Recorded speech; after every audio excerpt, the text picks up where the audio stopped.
Welcome, everyone, to our After the Sermon podcast.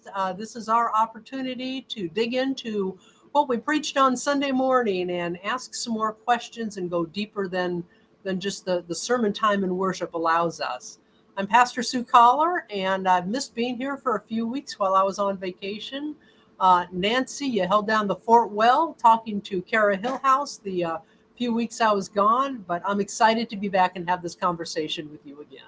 Oh, and we are so delighted that you're back. And for our listeners, if you ever have any questions for Sue, just bring them on. You can just send us an email. What it means to be Christian is that we are using Jesus's life as an example of how to live our life.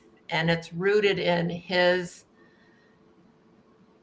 way of being that included like love of self and others, forgiveness, right? And kind of the scene, being part of a community, like being part of, not separate then. So is that true? Is that what it means to be a Christian? I think so. It's more than just being nice people.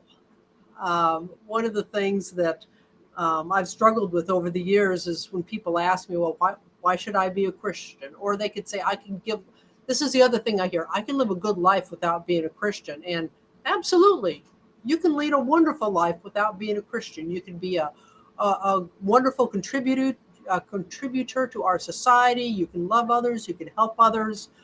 Yes, you can be an awesome person without being a Christian. But there is something about being a Christian that sets us apart.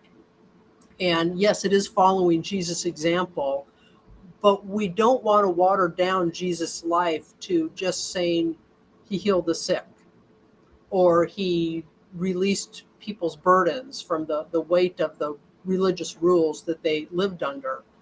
Jesus' whole life really was centered on this idea of forgiveness. And it is, I think for him, it's what love looks like. We talk about what love looks like is helping others and being kind to others, and it is that. But ultimately in Jesus' life, we think about the cross and the symbolism of the cross. Jesus died for our sins, and I can talk more about that in a minute if you want. But what that means is that for Jesus, love looks like going to the cross. It looks like not holding our sins against us, but willing to die in spite of them.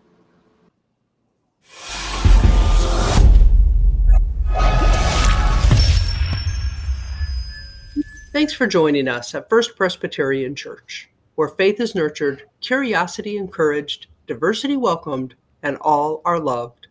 Find out more about us at fpclincoln.org.